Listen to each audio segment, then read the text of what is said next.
I'm calling this regular meeting, Common Council Town of Quartzsite, to order at 9 a.m. May 14th, 2013. Is there anyone in the audience who wants to give the invocation this morning? Okay.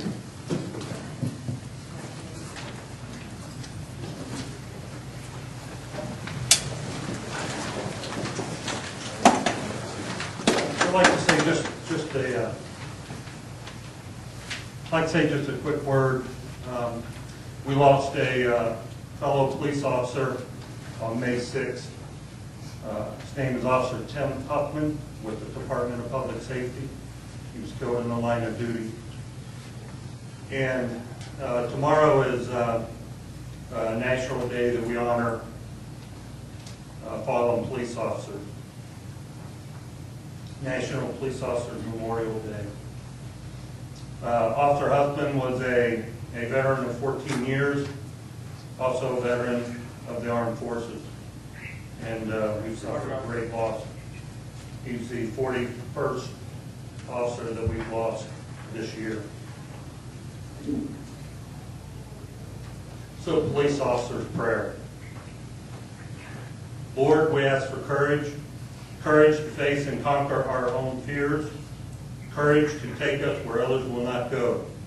We ask strength of body to protect others, and strength of spirit to lead others. We ask for dedication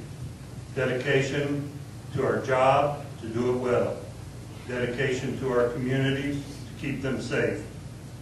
Give us, Lord, concern for those who trust us, and compassion for those who need us. And please, Lord, through it all, protect us and be at our side. Amen. Amen. I'll lead us in the pledge.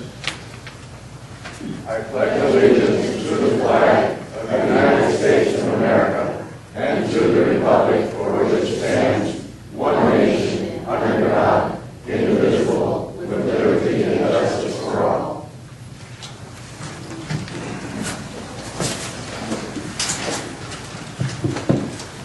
Will the clerk call the roll? Mayor Foster? Here. Vice Mayor Jewett? Here.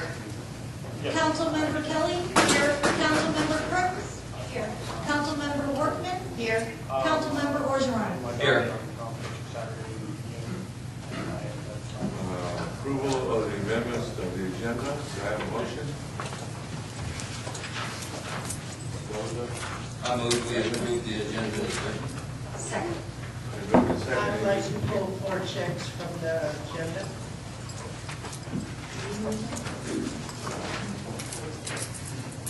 $35556, $35558, $35564, and $35570.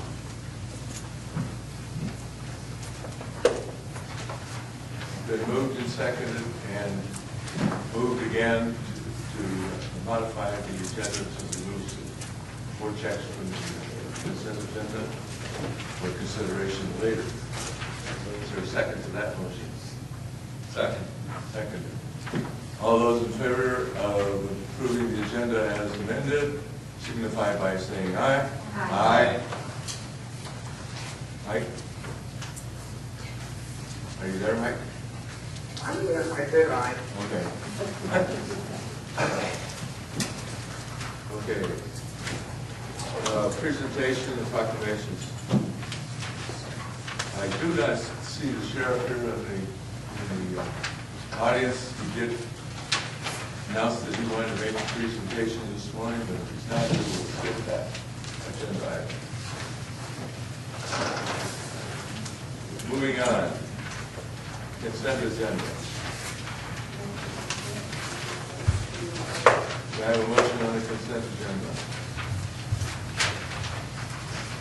I move we approve The consent agenda as presented with the amendments from Councilperson Workman.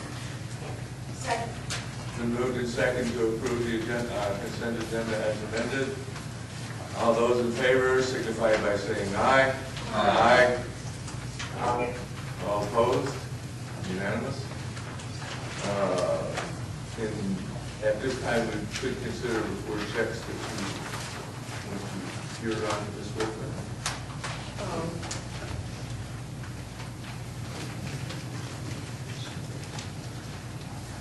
You have those numbers over there? I do.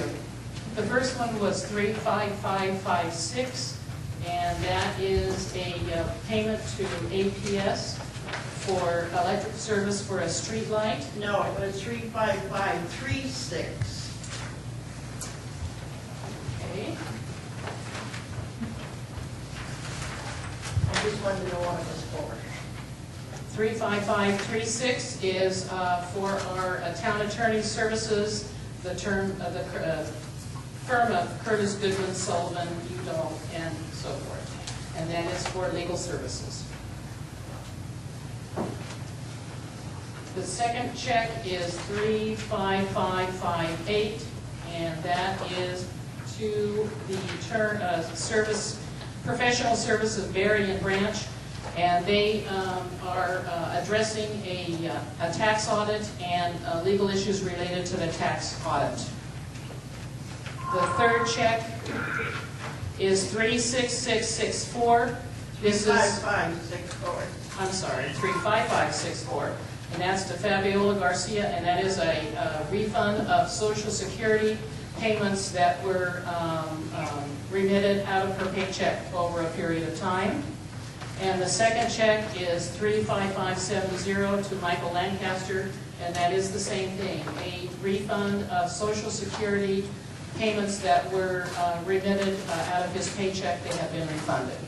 Is that over a period of 1 year, or what? That one was for $6,000 for... I believe Garcia's is something that has been going on since the day she was hired about 2.5 years ago. So whomever was doing the payroll at that time did the setup. And when we did a payroll audit recently, checking the deductions, we found that error and we got it straightened out for the employees.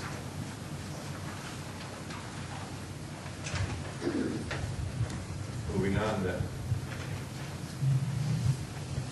Will we have approval of those 4 checks? Oh, I was just gonna, that's right. We do need to do that. Do I have a motion? yeah, I move that we approve the 4 checks. I'll second that motion. Been moved and seconded to approve the 4 question checks. All those in favor signify by saying aye. Aye. Aye. Unanimous? Okay, moving on. Number 5 on the agenda.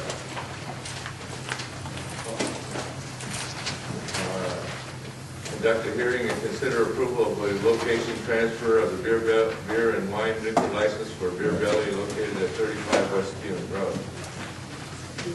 Is there a motion? Transfer of a beer and wine license for Beer Bellies. There's been a motion to move the license address. Is there a second? Second. Moved and seconded. Any discussion on the matter? We need clarification, I think, for the audience. We get that in the packet. It's pretty straightforward. The location for Beer Bellies has been at 35 West Keelan, and the business is relocating to 121 West Keelan, and the business is applying for a location-to-location transfer of the existing license.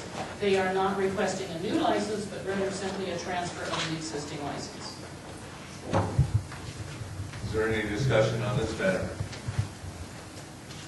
Being none, we'll go to the vote. All those in favor of granting a location transfer to Beer Belly signify by saying aye. Aye. Aye. Unanimous, so be it. Number 6. Preliminary discussion of the fiscal year 2013-2014 budget of the town of Quartzsite. Do I have a motion first? Mayor, the items on the agenda for discussion. Okay.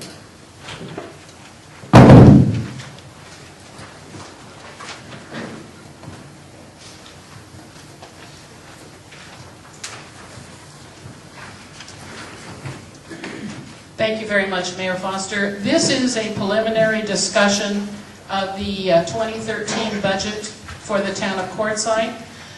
You may recall when we brought the budget calendar forward, we indicated at this meeting in March that the town's management team would be presenting to the council and discussing each of the department's objectives, staffing considerations, and capital requests for the upcoming year. So with that, what I would like to do is hopefully get this show going. Let's see if I can get this overhead up.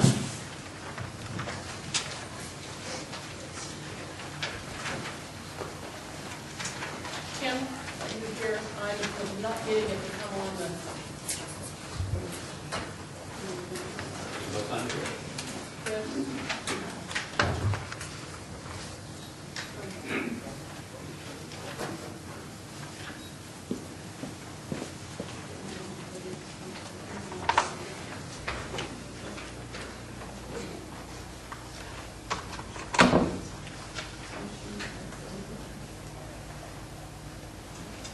Okay, thank you. Success. All right, so what we're going to be doing is I'm going to be inviting each of the department heads to come up and address the elements of their budget that they are going to be focusing on for this next year, and we've set this out in such a way so it covers what their proposed objectives are for the coming year. And these are not pie-in-the-sky objectives, these are realistic objectives that they're really trying to focus on, whether they feel they need to have adjustments made to their staffing, and what their capital requests are. And we've also, to the extent that we can, identified what the proposed funding source would be for these capital requests. I do want the council to know that we're focusing on a couple of things as we move through the budget for the coming year. Number one, we're focusing on efficient public services. In other words, the few services of the town that we deliver should be delivered as efficiently and fairly as possible with strong fiscal discipline. And secondly, we're focusing on limited public service. Specifically, the town should only deliver those public services that cannot be efficiently provided by the private sector. So with that, I would like to ask our Public Works Director, Emmett Brinkerhoff, to come forward, and Emmett's going to start us off with this discussion. Good morning, Mayor and Council. Emmett Brinkerhoff, representing Public Works. Public Works objectives for this year, we would like to design and rebuild Quail Trail Street from Las Palomas Avenue to Plymouth Avenue. The existing road has been deteriorating because of drainage and just the pavement issues. It's just a thin layer of chip seal on it. So we would like to rebuild that portion of the road. Also, we would like to design and rebuild Showplace Lane from B10 to the Salvation Army. The existing road has major drainage issues. Every time it rains, there's major ponding issues in that area. And it's also a dust hazard at this time because it's just a dirt road, pretty much. We'd also like to construct a new 30 by 30 metal building to store barricades, cones, construction and regulatory science. It's to keep it out of the weather. Right now everything's outside, it's getting weathered, and it just deteriorates real quick on us. Also, we'd like to continue our ongoing pavement preservation plans for this year. As far as the staffing considerations, there is no... And this is going to be a free-flowing discussion, and when each manager gets done, I would like to invite the council to please ask questions or give your feedback. But on the issue of the pavement preservation, you have a packet that's included before you here, and Mehmet, maybe you can take them briefly through that packet. Just explain what it is. Our pavement preservation plan, it's a 7-year outlay on which roads we're wanting to do on what year. Pavement preservation, even though you may not think the road needs it, it's a major cost savings in the long run. Every year we're doing about, I think it's, 72,000 square yards now. We've actually had to change our pavement preservation plan to incorporate Plamosa Road. It's another extra 13 miles, so we've made changes to our pavement preservation plan this year, and it's changed for the next 7 years. It's just a cost savings, and so you don't get hit with one lump sum 5 years down the road, budgetary reasons. As far as our staffing considerations, there's going to be no change to our current staffing. So our capital request, we would like to design and rebuild Quail Trail Street, estimated $75,000. Design and rebuild Showplace Lane, we're looking around $45,000. The sign and barricades building, we're looking at $35,000. Also, Public Works Department's in need of a F-350 service truck with a utility bed and crane. The existing mechanic vehicle is a 1996 Ford Bronco. This vehicle has a lot of accumulating maintenance costs, very unsafe to have flammable and combustible fluids in the cab of the vehicle, along with tools and air compressors that can fly around in the vehicle. He's always got tools, air compressors inside the cab with him, along with flammable liquids, which is very unsafe. So, and with this service truck, there would be no need to hire outside crane services anymore. Every time a crane will come out to pull a pump, we're looking at $1,000 every time they lower and lift the pumps for wastewater. So with this truck, we'd be able to do that ourselves. And that's it. I have a question. Yes. If we buy a truck, I'm assuming, with a crane on it and all, we're talking probably 42,000, something like that, maybe? Actually, it's $50,000. $50,000, okay. And you say it costs $1,000 to get a crane? Yeah. And how many times a year do you get a crane out to the waste? Well, it's not even just the crane. We have service calls. We do the American Custom Tires for just service calls or stuff we can't do without this crane. Whether it be lifting big grader tires in the back of the truck to bring them to the shop to be able to repair it. At this time, we can't get those big tires, and there's a lot more that we'd be able to do with this truck than we can do right now. So if we spend $50,000 against what kind of annual expense would we be having if we don't have a service truck? Well, I mean, you just look at, we're probably saving $3,000 a year, but as far as the accumulating vehicle costs and the liabilities. No, what is if we did not have a service truck and we had to outsource all of these things that a service truck would be, what would be the annual cost to outsource? That's about $3,000 is what I came up with last year that we paid out for outsourcing. Okay, so we're going to spend $50,000 to protect ourselves against a $3,000 annual cost, right? Well, it could be the liability of the employee too. This having air compressors, if he gets in an accident the way it is right now, that's. But I say, if we did not have a service truck and we outsourced, it'd be $3,000. It's $3,000 a year. So we're spending $50,000 to save ourselves $3,000 a year. Well, the $3,000 a year, you're talking strictly, that would be savings on the crane cost. Yes. Not per se repair and maintenance to that 96 Bronco.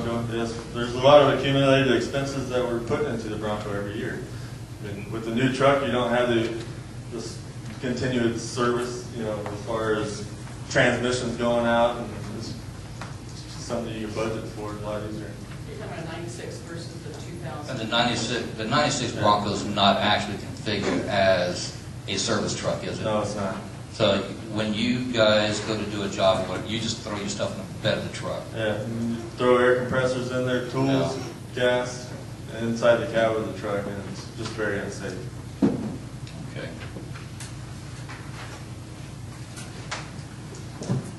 Okay, I just asked the questions. As far as roads, Yeah, I do want to encourage, please ask any questions and let us know if you have some thoughts about priorities that you would like to see these departments consider and look at focusing on. So please, we're asking you for feedback on this. okay, roads. How many unpaved roads do we actually have left in Quartzsite? Well, we have the Sun Valley Road. We have part of Loma Vista, which is actually an alleyway. We don't have sufficient right-of-way to pave through there. I don't have the answer right at this time, but I can get it to you, and I don't have the exact answer right now. We do have some BLM roads that we do maintain and grade. Yeah, Like going out to Mr. Oldham's property, that is our right-of-way, that's not paved. So I don't got the exact answer, but I can get you that information. Yeah, because I would be concerned or interested in knowing how many unpaved roads we have that are actually within the city, and why would they still be unpaved? Yeah, and why isn't that, getting that paved a priority right now? Well, a lot of it, you go into cost effective. I mean, once you pave something, you have to maintain it. So there's a lot of maintain costs that go along with paving a road that might only benefit out. You pave a mile of road for one person. We're just, there's a lot of maintenance costs that go along with paving a road. Is there not maintenance costs to unpaved roads where you have to regrade them? Yeah, we do our monthly grading on them. I mean, there is costs to that too, as far as diesel fuel. So you guys grade every month the unpaved roads. Yeah. Is there one that yet? Where? Cherokee doesn't get graded every month. Oh, well, yeah, Cherokee, we gravelled that one. Half of it. Yeah. Well, I'm aware of other a third roads of in it. town that are not graded monthly also. Well, let me know. So we try and do a monthly loop.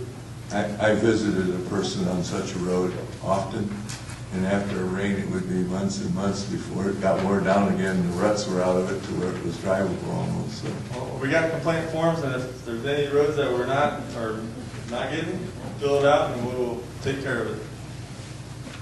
So we are on a monthly plan to grade the roads. Well, maybe if you had a list and really were aware of exactly how many unpaved roads we have in the community, that, if you had a list of the roads that need to be graded, maybe the road I'm speaking of isn't on your list. So that would be something to be concerned about. So. Which road is that? It's actually back here, goes across between. Las Palomas? Yeah, there's Just two east of them of- back there. They're both pretty horrible Just east roads. of the Las Palomas. Right. I'll get that later. Yeah. Okay. Yeah, we'll get a list. Any other questions? Yeah. I see we've got the town hall facility list. Oh, that's not yours. Okay. Then that would be it. Thank you. Yeah, we have included under Public Works Services the Town Hall facility. The Town Hall facility is a Public Works building. However, it is not under the venue of the Roads Department. It is administered out of Town Hall, and I would like to invite Mr. Steve Hendricks to come forward to speak to the issues of the Town Hall facility. There have been a number of issues that have come up, but he's going to address what we have done to inspect and come up with an estimate. Good morning, Mayor, Town Council. My name is Steve Hendricks. Good morning, Mayor, Town Council. My name is Steve Hendricks. I'm the Department Head for the Community Development Services right now. I'd like to talk to you about the Town Hall facility for 2013 and 14 objectives. As listed here, we need to initiate a preservation program for the Town Hall building to address structural and maintenance needs. It's referred to as deferred maintenance, where we need to repoint and paint the building and repair the water damage to the roof. This building was built in '94, it was completed, and we've done no maintenance towards the regrouting and repointing of the building. It refers to the cracks between the masonry. After a period of time, settling, shifting, concrete expands and contracts, and we have some cracks that are allowing water to get into the building. If you look at some of the ceiling tiles, you'll see some of the brown that's still here. This is after they've done the roof work, so the water is getting in through different locations, and it's causing deterioration in the building. And since we haven't done anything with it for 20 years, we should have been on a maintenance program where every year or two we have someone come out, inspect, and point up the issues. We wouldn't have a situation where we are right now. Along with your package, you should have a report from the structural engineer that was out here last month. And there are pictures attached with it as well. I'm just going to go over the highlights on some of the things that were brought out. Near the roof scuppers, there were indications of ponding water. And roof scuppers are where the water collects and it just gushes out. There's no rain gutters on the building. It's designed to carry the water away from the building. This says there's indications of ponding water in that photo number 1. And the concrete masonry unit above and around the scuppers was not sealed off completely in some locations, which could allow water to enter the wall should a significant rainfall occur. So when we get those windy rains and it doesn't blow down straight, it comes at you at an angle, the water can get in there. These walls are not grouted fully. It's every other cell is grouted, which is a standard practice. So one of the solutions would be to put crickets around some of the units up top where the air conditioner may be leaking, and the cricket's just like a speed bump that would divert the water away from the building. There were many cracks in the CMU walls in general and at the corners of the windows and doors. The cracks occur in mortar joints and are most likely caused by minor settlement of the building and or shrinkage of the masonry. And those photos are indicated as 10 and 11. At minimum, it's recommended that the mortar joints be pointed and the exterior CMU be sealed and painted, which will most likely prevent additional water intrusion into the walls. The ponding water near the scuppers, rusted anchor bolts, and the appearance of cracks in the exterior walls do not give this cause for immediate concern. However, we don't want to get to that point where we're at immediate concern. We don't want to have to tear this roof apart to replace the bolts that have rusted out. We're to that point now where maintenance will go a long ways. And this is suggested from the professional structural engineer that we used. The cost, I've had a few estimates. These are the best ones that I would like to go with. The repoint and paint the building would be $96,000, and the repair of the water damage to the roof and readdress the scuppers would be an additional $8,000.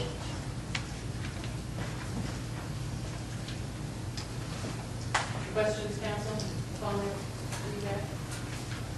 It's not falling down right now, is it? No, ma'am. It's just I can relate it to if you have a bathtub that needs to be recalled. If you continue to ignore it, it's eventually going to ruin your walls. Right now, we can fix it, and if we don't, then we'll be in a world of hurt. In the long run, this will save us money. Yes, ma'am. We get rid Yes, of it ma'am. now and take care of it. Yes, ma'am. We ignore it in the past. In the report prepared from the engineer, it was one of our last closings. Our work has been performed in accordance with generally accepted principles and practices of structural engineering. So this is a sound practice that we follow, at least the minimum recommendations that they have. I think it's important to remember this building is 20 years old. There has been, except for a roof repair that occurred, I understand, about 3 years ago, there's been no other maintenance done on this building. We need to embark upon a routine maintenance program for this building as we are doing the same for the community center, and that we're setting funds aside and we will keep the community center up rather than waiting 20 years and then performing deferred maintenance. So this is something that, in the opinion of staff and the structural engineer, that the town council will want to address. If there's no other questions, we'll move on to the next department. Library services. I would like to invite Billy Fowler forward. Good morning, Mayor and Council. Okay, our objectives for 2013-14 is to develop programs to teach library skills to the early learners and increase computer learning opportunities for the children, and streamline the library's organizational staffing structure. Anything else? All right.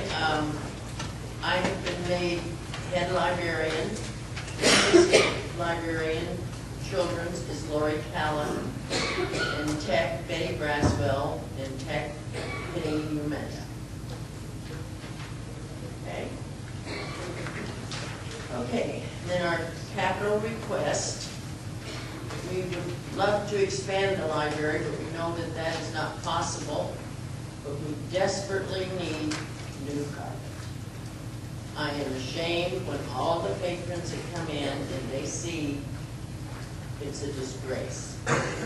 So our carpet needs to be replaced.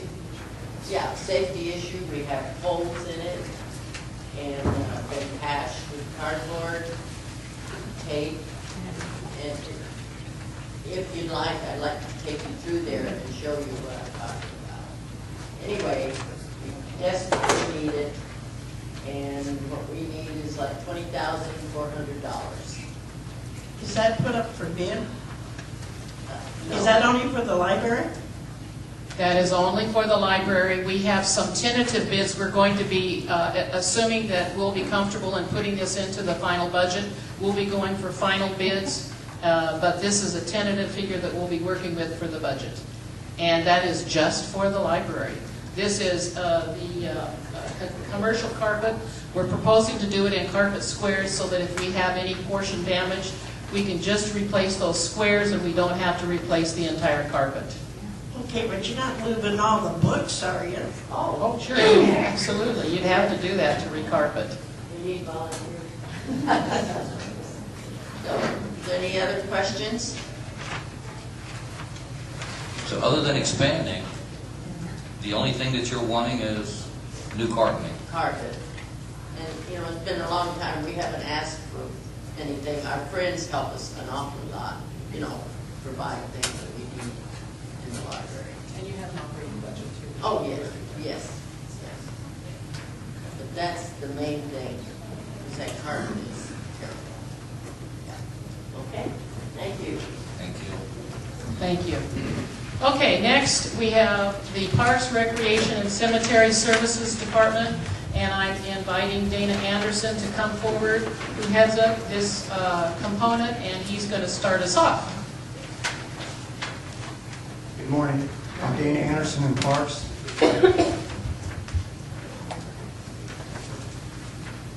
The objectives for Parks.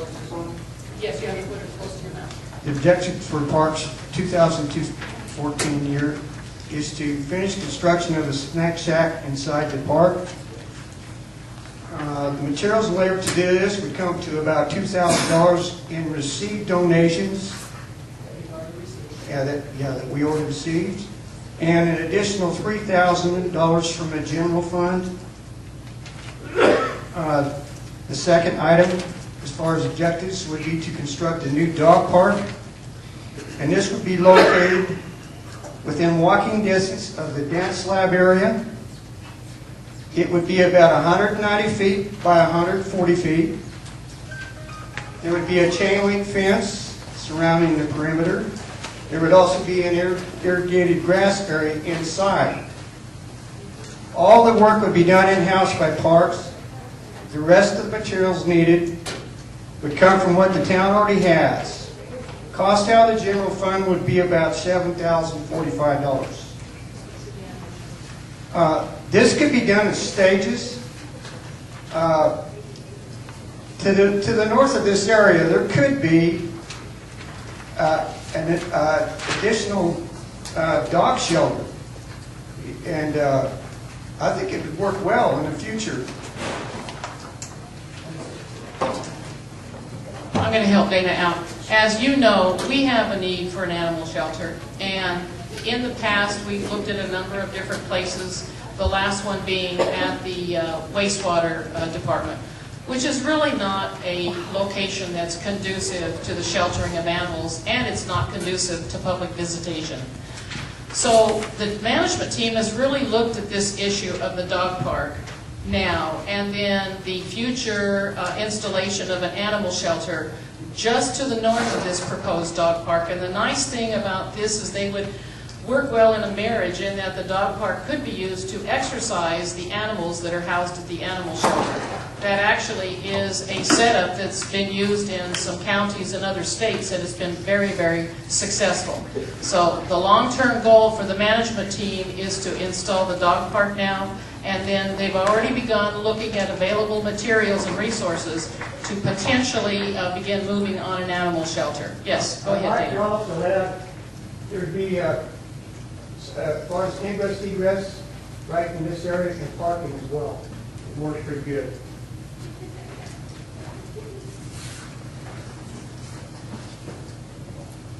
Thank you.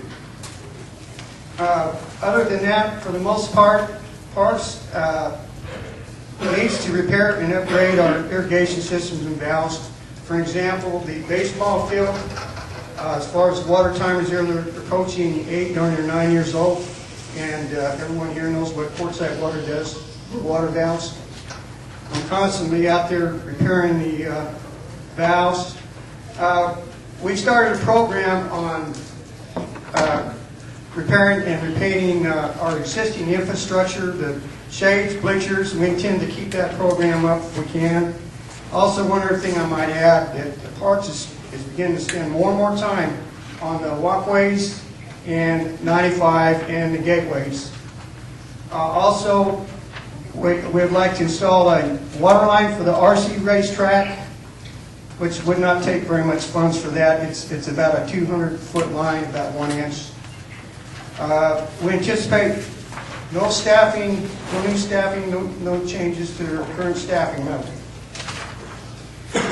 Therefore, our capital request for 2013-2014 is $3,000 from a general fund for the snack shack, $7,045 out of the general fund for materials for the dog park.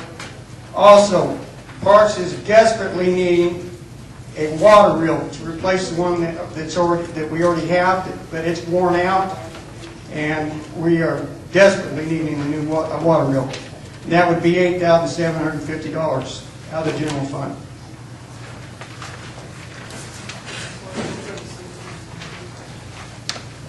Do you have any questions? I would like to invite the senators or Rex, come up please.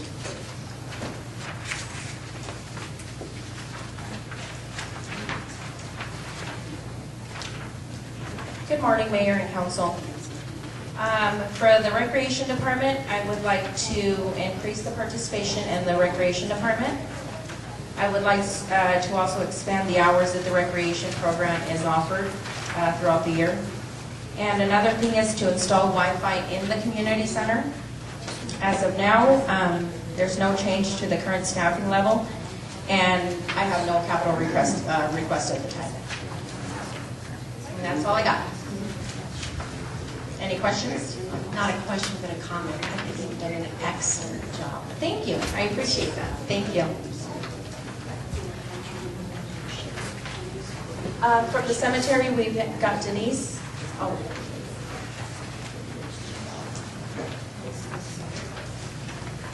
Ms. Ross, Cemetery, good morning. Our objectives for the cemetery is to promote the cemetery as a place to come for peace, serenity, and comfort to those that have loved ones buried there. Promote the cemetery as a place more people would like to see as their final resting spot, and develop the cemetery as a more user-friendly place for families, veterans, and their families to install in respect for the past. There will be no staffing changes. My capital requests, we desperately need a cremation wall. And that cremation wall has been on hold since 2007. We have the foundation poured, and we have donations of $1,515, and we would like $8,597 out of the general fund. We would also like fencing on the south property line, and an estimate at this point is $12,000. This is just an estimate right at this point. We're still getting bids in, and this could be a low bid, a low price, but we are putting more feelers out for more places to find fencing. And that would be a 6-foot chain link with slats, 900 feet long. The Cofer Road and Elsie Lane entrance improvements, that would be for the, excuse me, I'm going to go back for this fencing. The fencing we need for security and for visual enhancement. The trash from the swap meets are blowing in to the cemetery, and we need it. It would help our maintenance of the cemetery out a lot.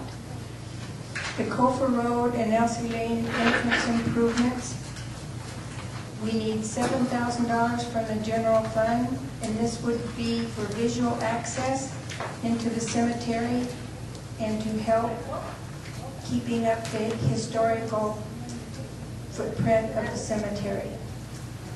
Beautification of the Veterans Memorial area, and this would be a wandering path from the south entrance to the west entrance.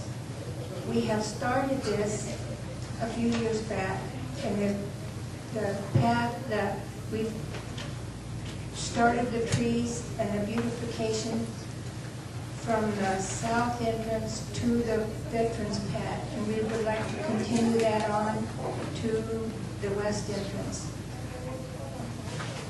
And we would like, that comes to $18,250. Is there any questions, please? Yes, ma'am. The beautification for the Veterans Memorial, what is the 18,000 going to cover? That's going to cover water lines, trees, benches, trash receptacles.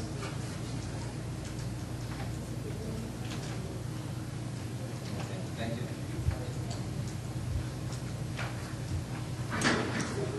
Okay, thank you. For our transit van services, I would like to invite a young lady who's been coordinating this program now for a couple of years, Janet Carlier. Janet?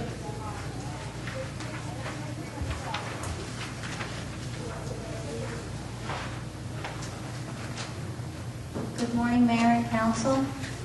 Our transit van services have been in existence since 92. A couple of things that we are looking at doing for our 2013-2014 budget is to develop and implement a regular in-town route as opposed to the curb-to-curb that we offer now, and we would like to look at doing this 3 days a week. We do have an agency that we work very closely with called WACOG, and WACOG has urged us to further develop what we offer as a transit system, and some of the things that they are urging us to do is expand. So I'm asking you guys to consider one thing. They have looked at our history, and so far we have always been a suggested donation system.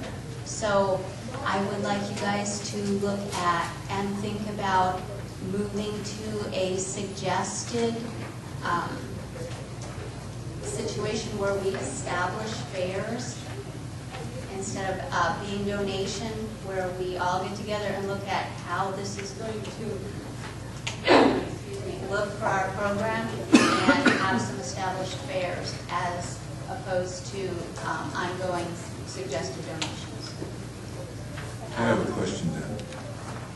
As we have a suggested donation schedule right now, what percentage of the riders conform to the suggested donation schedule? Quite a few of the people that ride do. However, we have a very rural town, and we do have people who don't have it in their budget to contribute. So I would venture to say that primarily most of the people do put in something when they ride. You don't have an idea though, as a percent, I mean, that's what I'm looking for, as a percent of riders. What percent of the riders do contribute and what percent find it beyond their means to contribute? That's the question at hand. I do not have that figure currently, but I will be able to get it for you. You know, the reason I'm asking is if we go to a rate structure, we can assume then that those that can't contribute are going to be deprived of transportation services. Well, I don't think that we will structure things to deprive people. What we will do is look at ways to assist them to be able to use the system, but also maybe we'll have fares as low as 50 cents for a quarter. It's not our intention to deprive anybody of the service. It's our intention to more efficiently and effectively operate the service. I understand. It would just appear that if we're doing it as a rate, prescribed rate structure, you know, even if it's $5, if the person can't afford the $5, they're not going to use the service. So. Yes, that's where we'll be working with WACOG as well as the council to develop plans that will meet everybody's needs. Okay. Is the transit system going to be seniors only or all age? Well, currently, the 5310 program that we run is designed for seniors, the elderly, and the disabled. And we do allow people other than that category to ride when we have available seats. But the 5310 is funded for that specific ridership. What can we do to get something where we can, everybody that lives in this town can use our transit? We have, last year as well as this year, applied for WACOG's Paragrant study. And what that is you apply for a study to WACOG for them to come into your area and do a comprehensive, efficient needs assessment to find out what a transit system will look like in your area. And we have not been granted the last 2 times we've applied. What can we do to help to get this, or can we do anything to help you get this for all age? Well, we can apply again, and we can also talk to ADOT and see how we can improve the applications that we've been submitting so that they're more successful. Let me add a response. We are using the services of the Yuma County Area Transit Services Director. His name is John Ado, and he is actually coming up here and meeting with us and assisting us with these grants. We had an area meeting in which we invited all of the transit agencies from Lake Havasu all the way down to Yuma, and the ones that came and we had an extensive meeting with were the cities of Blythe and the city of Yuma. And so we have embarked upon a relationship with them to begin sharing services, and that's one of the things Yuma is doing, is helping us with this exact kind of thing, and that is grant writing and other possibilities to be able to address exactly the need you're referring to. Because that's needed just as well for the younger people as it is for the older with our job situation.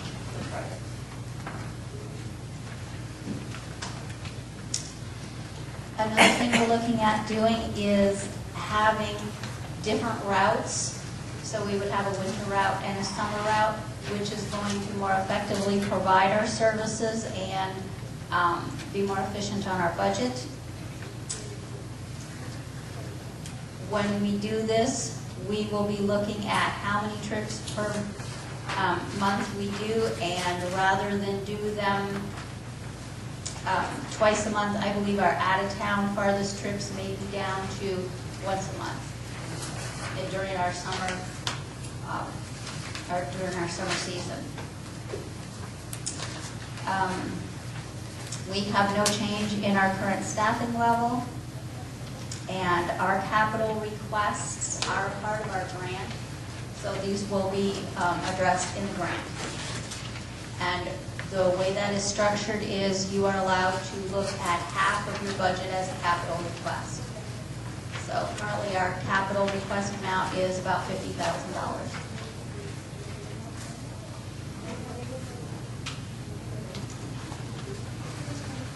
Any further questions? All right, I would like to move forward to our Public Safety Police Services Department, and I would like to invite our chief up to talk about what the police department is going to be doing. Good morning, Mayor, Council.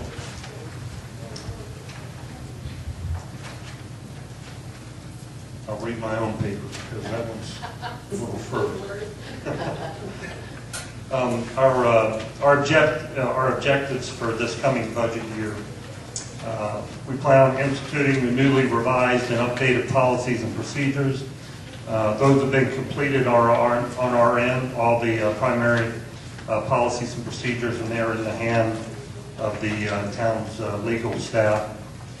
And they'll be reviewed there, and then at that point, once we go back and initiate any changes that they might recommend, we'll ultimately have it presented to the council for their review. We will continue for individual officer training and current community policing practices and standard policing practices. We will provide adequate shift coverage to ensure public and officer safety. And we will work towards this year of implementing additional community programs too that will help the police department interact with the public. Any questions in those areas? Okay, for our staffing considerations for this budget year, we're in the process now. We're always in the process of recruiting. We're having announcements of recruitment. But we would like to fill our 2 vacant positions that we currently have in the department. And we're working on those currently, and we certainly hope that we'll be able to fill those during the summer months so that we can have a full staff before the season comes upon us. In doing so and filling those positions and getting our staffing back up, we want to develop a release shift that will help the department be able to make time off available to the officers in the form of their vacation and time off requests and sick leave requests, those type of things that will help us keep us staffed when we have people absent. And once we fill those positions, I'll be looking at some reorganization in the command staff once we're fully staffed once again. For our capital requests, one of the things that we talked about recently were the type of cameras that we use, our on-body worn cameras that the officers use. And what I'm looking at doing is upgrading that equipment with some new technology that is out there. And the funding we're going to use for that will come out of our forfeiture fund so that we don't deplete from the general fund. And this equipment will allow us to provide better video coverage of our activities, and again, is just some more current technology that's available to us. Our police vehicles are an aging fleet.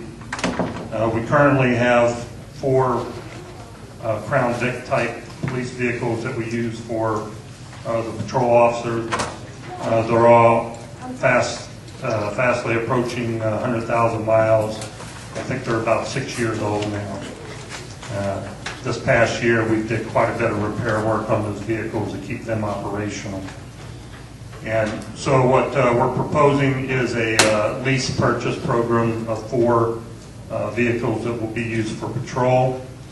And what we'll do, as we've done in the past, we'll do those on a municipal lease purchase over a period of 40 years, which will help reduce our cost annually.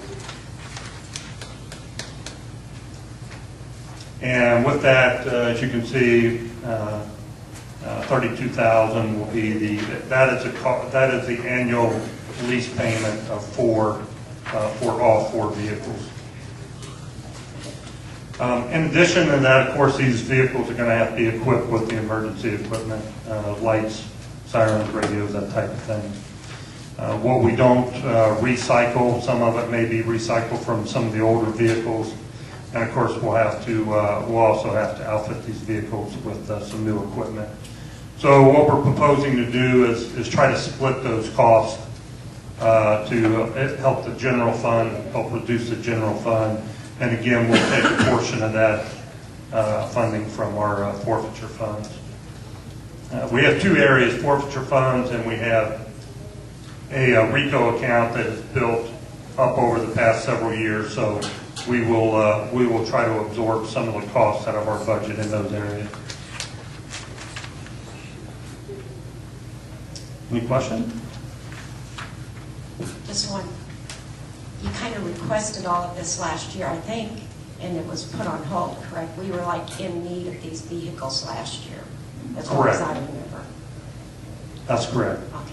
That was one of the areas that So was we've cut added last year. another year onto all of these vehicles. Yeah, they are getting quite worn, and you know, our concerns are 2 major concerns. Certainly public safety and officer safety. What's the total vehicle count that you have? We have 4 primary patrol vehicles that are being used. We should, because of the opposite schedules that the officers work, the split squads, 2 officers share a vehicle. So we have 4 primary vehicles right now that they're using that are equipped with what they should have: in-car cameras, the right emergency equipment. We have a vehicle that was shared by the 2 sergeants. So that's 5 primary vehicles for patrol purposes. That vehicle is a newer vehicle and it's still serviceable for probably another year, maybe 2 years. In addition to that, we have 4 to 5 older patrol vehicles that have all been taken off the line at this time. And we'll look at, I'm exploring some avenues of some companies that will actually purchase patrol vehicles and then refurbish them. So far, the only response we've got is that they're really just too old for them to want to bid on. So in that case, what we would do if we can't find a purchaser in that type of situation, then we'll look at stripping the emergency equipment off of them, and then the vehicles would go for probably public auction or sale. Yeah, that would be my question as to why we haven't done that yet. Well, we've used the vehicles, you know, over the course of the past couple of years. You know, they become line vehicles for when the primary cars are down. So sometimes we've had a need for them. What we'll do with the 4 primary vehicles that we're using right now, we will hang on to those. Those will become line vehicles, so that when vehicles are in service or on days like right now, we have a crossover day of the squads where we have additional personnel and we'll have additional vehicles to use. But they'll primarily become a line backup vehicle. So we have 4 actual marked units, correct? 4 patrol officer, ones that are used by the patrol officer, primary vehicle. Right, those would be your marked units. And how many are actually on the road at any one time? Well, that would depend on how many officers we have on at a time, but typically... Right now? Right now. What? Right now, at this moment, we have 1 officer on. So you only have 1, we got 4 vehicles, but only 1 is actually on the road? Right now. I mean, right now as we speak. Right, Yeah. right now? Right. Okay. One of the things that we do, again, because we have opposite squads, you know, 2 officers share a vehicle. the vehicles have to have downtime. If they're ran, if we had a few cars that were ran 24/7, I mean, it's just, going to be too much on for the vehicles when performing. So this way, the vehicles, when they're shared by 2 officers, they're always ran for a shift, a 10 or 12-hour shift. Then the next officer comes in the next day that works the opposite. So they're always on an alternating schedule where they're not ran 24/7 or, more hours than what they would need to be during the day. Right, no, my thought is, is running around that when do we ever have all 4 of those units on the road to actually need to maintain 4 to 5, in a boneyard per se? I understand that, we might need to have something set aside for when one does go down or he goes in for maintenance. You've always got another one to draw from. Because you're saying that, okay, you get 4 new vehicles. These 4 vehicles are just going to be sitting out, deteriorating, waiting to be used maybe later. Correct. Yeah, the other option is that we ultimately phase a couple of those out. Yeah, because that would definitely we try try to to. look at saving costs. Right. An option is we certainly want to have at least 2 vehicles that are line vehicles. We just never know when we're going to have a vehicle down. And certainly the primary thing here is officer safety. We want to make sure the officers have good vehicles that are equipped with everything they need to do their job safely and provide public safety. The other thing is that we want, we're trying to make our cars last as long as we want. These primary vehicles that we're using patrol now, I believe, are 2007 models. So they've been in service for probably 6 years. And it's not just the mileage. When we talk about mileage anymore, it's not that uncommon for a personal vehicle that will put 150, 200,000 miles on it. Patrol vehicles, not only have to look at the mileage factor, but you got to look at the idle factor as well, the number of idle miles on the vehicle, the type of driving that are done on them. So it's much more demanding than personal vehicles. So you can't look at just the mileage factor alone.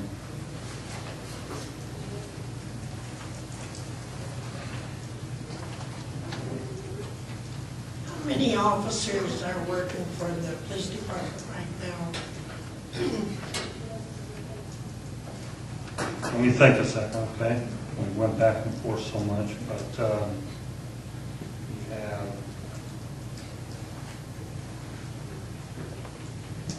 there's currently 9, I believe, officers.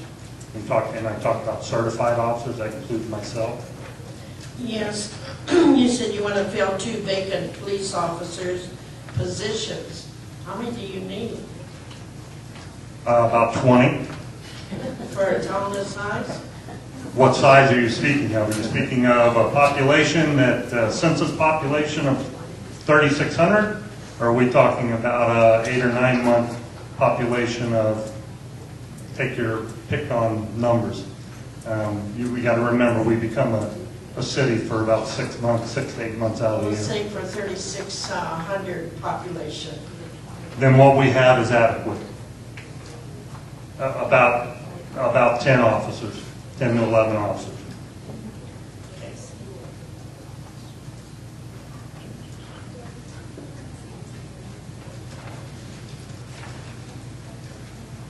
Any other questions?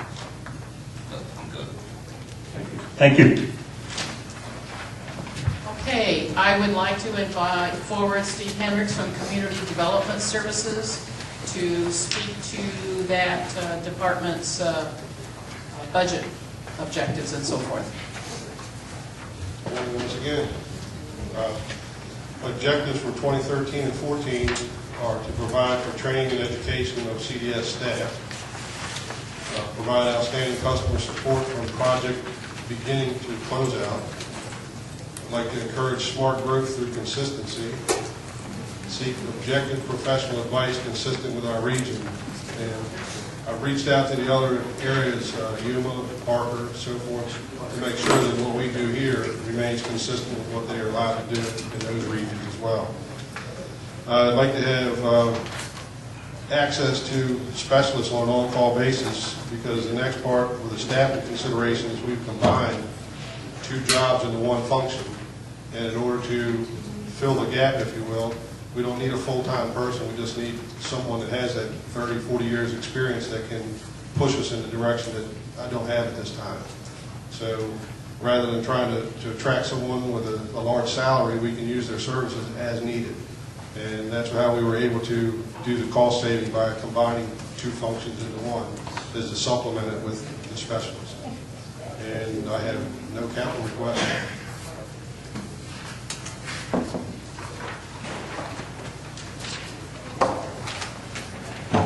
Thank you. I'm going to take a moment and speak to this next segment, which is the Town Council and Administrative Services. And again, this is where I will be soliciting council's feedback. The objectives for 2013-14 is that we do want to provide town clerk support to all advisory board and committee meetings. And that would be specifically through the actual town clerk or her assistant. We would like to begin a systematic process of reviewing and updating the town codes, and that would be working with the council and with our town attorney. We are working to provide increased customer service, but we want to go a step further, and that's providing increased window access, implementing automated licensing and receipting. Our plan is to take out the second part of the window when you come into town hall so that we can actually serve 2 people at a time rather than having people wait in line, especially during the busy season. We do want to focus on updating our personnel policies and procedures and our employee salary schedules. Our employee salary schedules are unique to this town in the state of Arizona.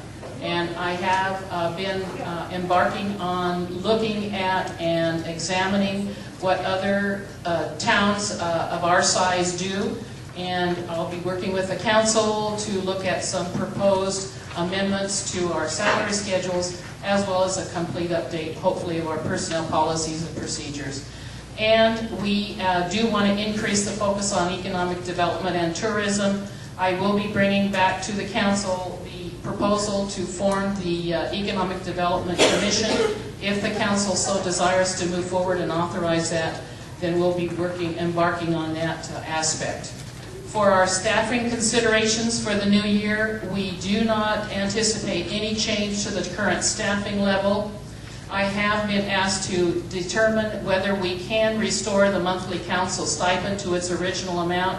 So we'll be trying to put that into the budget if the council so desires. And then finally, we do not have any capital requests for the town council and administrative services arena. And I would solicit feedback from the council on this. Yeah, I would agree that when it comes to the town clerk, I really think that she's getting pulled all over the place. I'd really like to see a more solid job description for what she should be doing. And if we're looking to, we would definitely need to address the advisory boards, the minutes,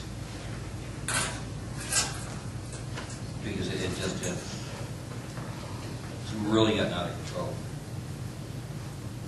Because from where it was to where we are to where we need to be. Let's say we're a lot better right now than we had in the past.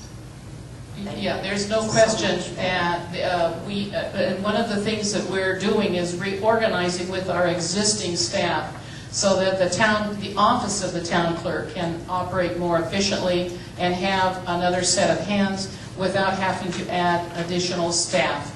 We've already begun that. As you can see here, we have Tina Abrini, who is helping us out, and she is going to be working more directly and more closely with our current town clerk to be able to expand what it is that office is able to take care of. So I do agree with you. We do have a process in place for uploading the minutes and the recordings for the minutes for the council meetings and the recordings for the advisory boards. And in fact, I just last week had another discussion with the Ombudsman's office, who was highly complimentary about the fact that it appears that we're doing very well at getting our ducks in order. She was very complimentary to us, and we want to keep that up. We do not want to let it fall behind. And for the town code, we're still in the process of actually getting that online. The town code it was on the old website, and for those of you who accessed it on the old website, it was almost impossible to try to do prints unless you did a print screen. And so we're in the process of repaginating it and dropping it into a PDF format so it's searchable and it's more easily accessible and more easily printable. And as soon as that's done, our Miss Tina is going to be uploading it to the website. But that is a project that she has been working on for the last about week, I would say. I'd like to ask a question about the town clerk. Now, if you come in and do a record request, and if she's not there, can somebody else do it? Well, as far as records requests, anyone can do that as an intake. We're canvassing other communities to see what their process is for public records requests. And what we're finding is they have a minimum of so long a period in order to process those requests. So we'll be bringing forward probably a proposal for how to address public records requests that will be posted to the website, and we'll be able to address all of those in a timely manner. So that is one of our goals. Just for my part, I'd like to say it was a magnificent job that was done on the website. It was wonderful, it's beautiful, and it's functional, and I thank Laura Bruno for that and the staff that put that together. If you haven't been on it yet, you need to go on it. It is a wonderful website. And there's a lot of things we want to do to even improve it even more, but it is a vast improvement over what we had before. And if there are things that the council does not see there that they would like to see, please let us know, and we will work to see what we can't do to augment that. Are there any other questions related to the town council and administrative services arena? If not, I would like to move on to our water and wastewater services department, and I would like to invite Rob Troxler forward for that.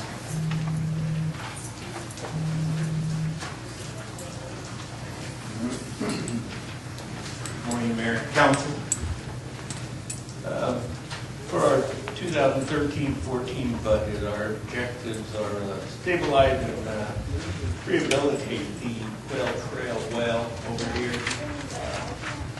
Also, we'd like to implement our regular program of backflow flushing of the water lines. We're trying to get that going.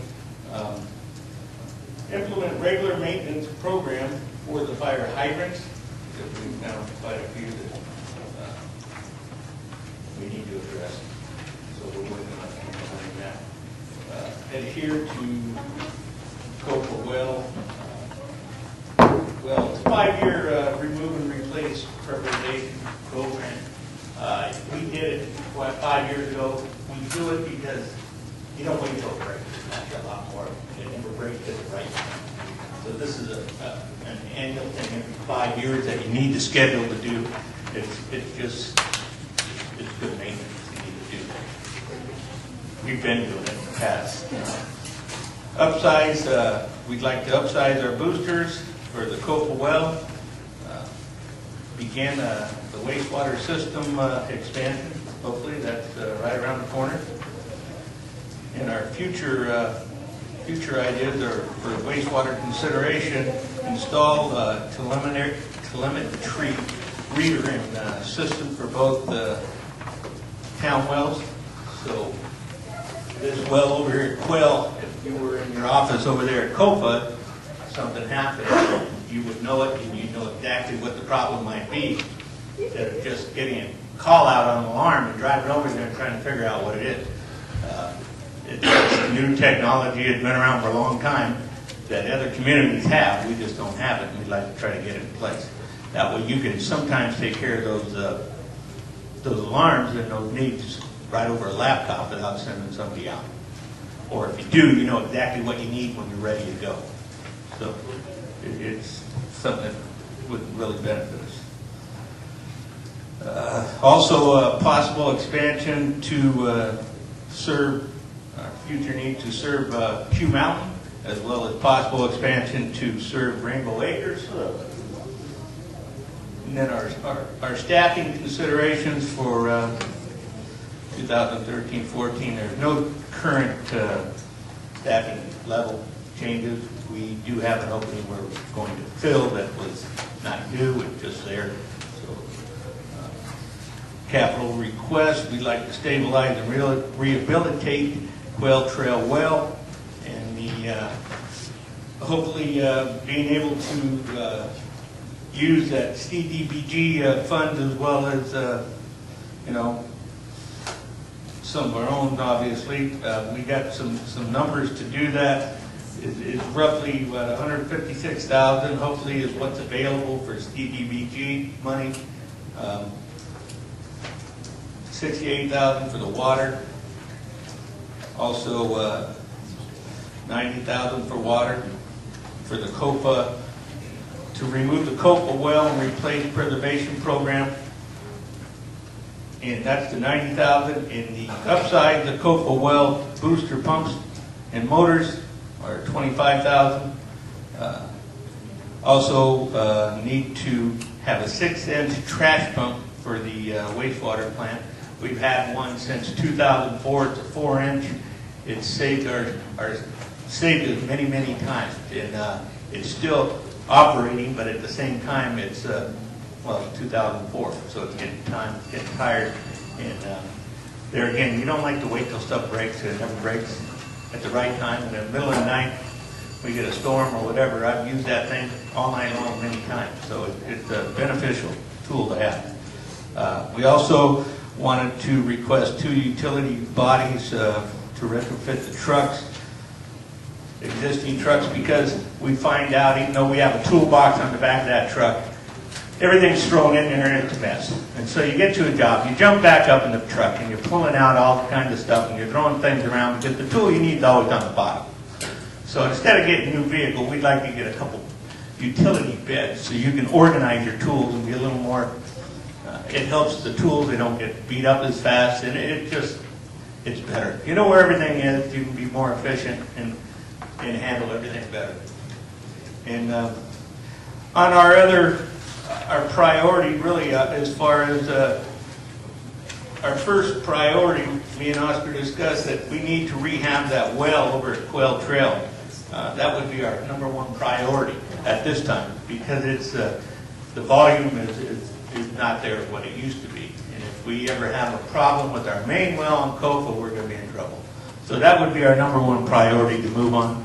Our #2 priority would be to upsize our booster station over there at Kofa well site, and also at Quail, our #3 priority would be to try to put VFDs on there instead of the booster pumps that we have that operate off pressure. The two systems don't marry together well, and they never will. You have VFDs on Kofa and you have pressure reducer switches on Quail Trail, and they'll never be compatible with each other. Where if we go to VFDs over here at the Quail, we can work better with the Kofa well site hand in hand. And those numbers are already included in this proposal for the stabilization and rehabilitation. Right. Yeah. Okay, and like Laura just said, those numbers are also included in the numbers I quoted here for the rehabilitation of the Kofa and Quail Trail. So with that being said, if there's any further questions.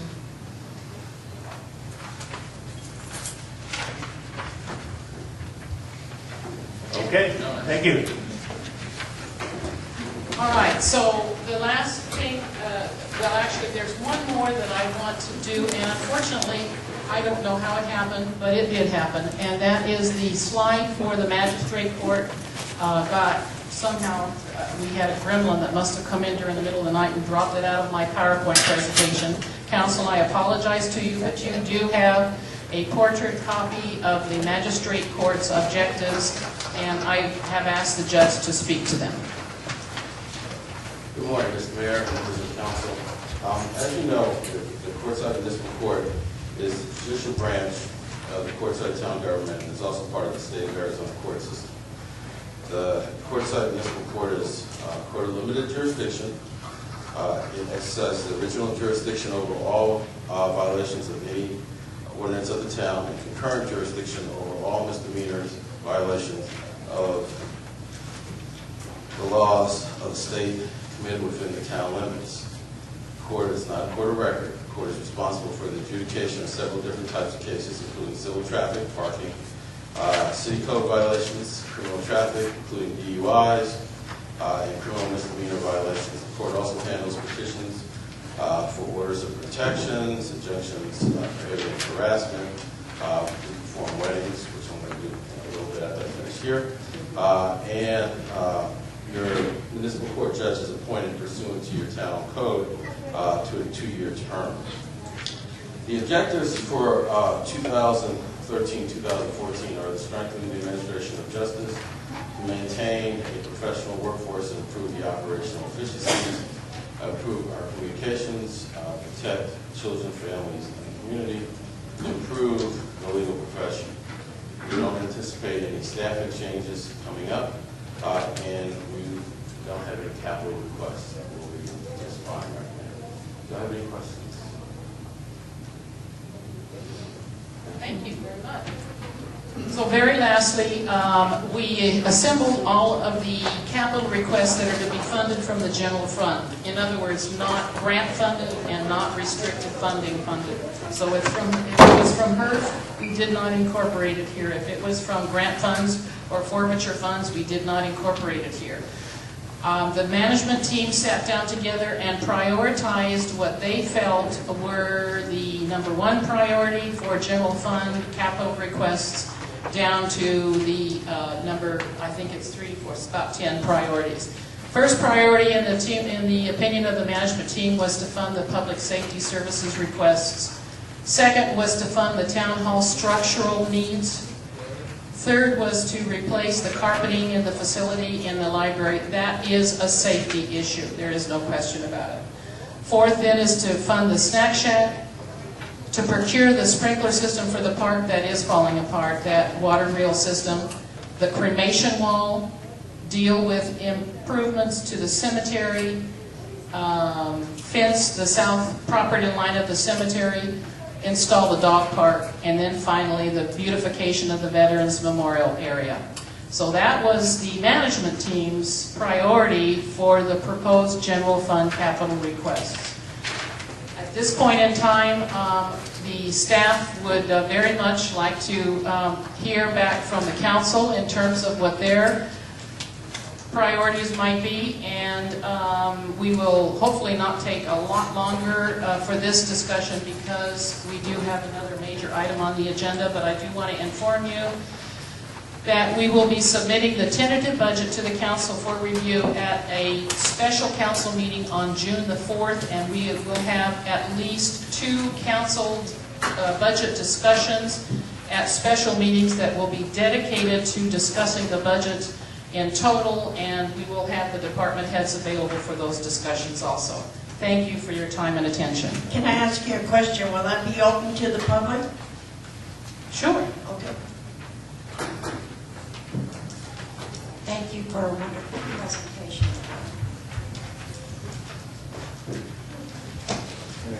Next on the agenda, executive session to interview applicants for as Courtside magistrate. I have a motion. I move we adjourn into executive session to discuss do the interviews for the magistrate position.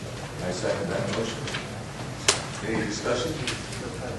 I'd ask that we consider modifying the motion in order to also include the several items on the executive session agenda, which deal with the 1 hours.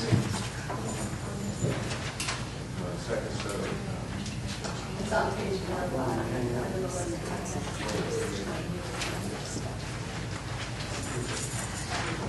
Okay. I would like to amend my motion to include discussion with the town attorneys regarding the town's position or pending or contemplated litigation. you know, before we begin, we have a modification to this because one of the applicants has requested a public interview. Maybe we should take care of that first and then go to it. Our suggestion would be that we conduct the executive session, and after the executive session, conduct the interview of the applicant who requested the public hearing when we reconvene the public meeting. Okay, all right. Take the motion as accepted then. Second. Okay, no discussion, we'll go to the vote. All those in favor of adjourning to executive session signify by saying aye. Aye. Aye. Unanimous. Meeting adjourned to executive.